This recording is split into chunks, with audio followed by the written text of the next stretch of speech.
नगरी काशी में रहता था। भिक्षा मांगकर वह किसी तरह अपना जीवन यापन कर रहा था।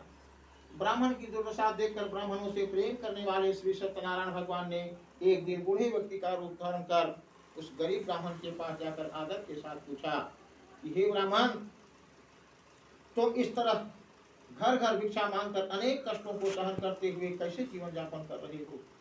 गरीब ब्राह्मण ने कहा, ये मित्र, आय का कोई साधन न होने के कारण मैं भिक्षा मांगकर अपना जीवन यापन कर रहा हूँ। यदि आप मेरी निर्धनता दूर करने का कोई उपाय जानते हो तो मुझे अवश्य बताएं। निर्धन ब्राह्मण की बात सुनकर बूढ़े व्यक्ति ने कहा, हे मित्र, श्री सत्यनारायण भगवान का व्रत करने से सभी कष्टों का निवारण हो जाएगा। श्री सत्यनारायण भगवान की पूजा आराधना करने से तुम्हारी सभी मनोकामनाएं पूरी होंगी और तुम्हारे घर में धन संपत्ति की वर्षा होगी। ब्राह्मण को व्रत करने की विधि बताकर सत्यनारायण भगवान वहां से आगे की ओर चल दिए और कुछ दूर चलकर अंतर्ध्यान हो गए। निर्धन ब्राह्मण ने बूढ़े व्यक्ति द्वारा बताए गए व्रत को करने का निश्चय किया। उस रात उसे नींद नहीं आई। वह व्रत करने के बारे में ही सोचता रहा और रात भर श्री सत्यनारायण भगवान का स्मरण करता रहा। प्रातः उठकर सत्यनारायण भगवान का व्रत रखने का निश्चय करता हुआ निर्धन ब्राह्मण भिक्षा मांगने के लिए निकल पड़ा।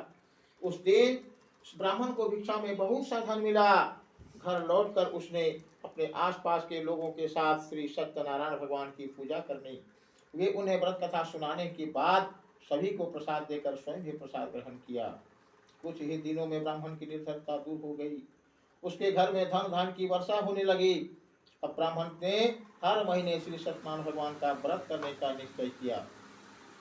हे मुनिश्रेष्ठ, अब मैं आपको उन लोगों की भी कथा सुनाता हूँ जिन्होंने उस ब्राह्मण से श्री सत्यनारायण भगवान की व्रत कथा सुनकर यह व्रत किया और उनके कष्ट दूर हुए। धन संपत्ति से संपन्न उस ब्राह्मण ने हर माह नियमित रूप से व्रत करते हुए जब अगले माह श्री सत्यनारायण भगवान का व्रत किया तो उस व्रत में बहुत से बंधु बांधव और मित्र सम्मिलित हुए।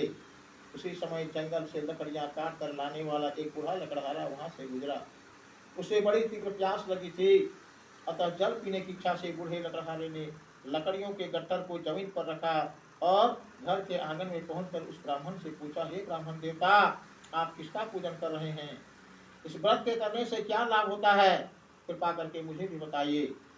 बूढ़े लकड़हारे की बातें सुनकर उस ब्राह्मण ने कहा, मैं अपने बंधु बांधवों और परिचितों के साथ श्री सत्यनारायण भगवान की पूजा कर रहा हूँ।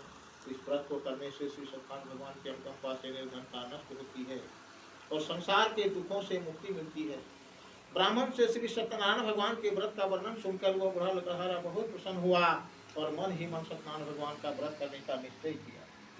चलते हुए लकड़हारे ने मन में सोचा, आज लकड़ियों का बेचने से जो भी धन मिलेगा उस धन से मैं श्री सत्यनारायण भगवान की पूजा करूंगा। ऐसा विचार करने से उस दिन लकड़हारे को लकड़ियों की अधिक रुपये मिली। लकड़हारे ने उन रुपयों से केले, घी, दूध, दही, गेहूं का आटा और शक्कर खरीदा। घर लौट कर लकड़हारे ने देवों की प्रिय काशी नगरी में श्री सत्यनारायण भगवान की पूजा की। उस पूजा में उसके परिवार के व आसपास के लोग भी सम्मिलित हुए। श्री सत्यनारायण भगवान की पूजा और व्रत कथा सुनने के बाद लकड़हारे ने प्रसाद बांटकर स्वयं भी प्रसाद ग्रहण किया। सत्यनारायण भगवान की अनुकंपा से लकड़हारे के घर में धन धान्य की वर्षा होने लगी। उसकी निर्धनता दूर हो गई। श्री सत्यनारायण भगवान की पूजा करते हुए लकड़हारा आनंद पूर्वक जीवन यापन करता हुआ अंत में मोक्ष को प्राप्त कर वैकुंठ धाम को चला गया।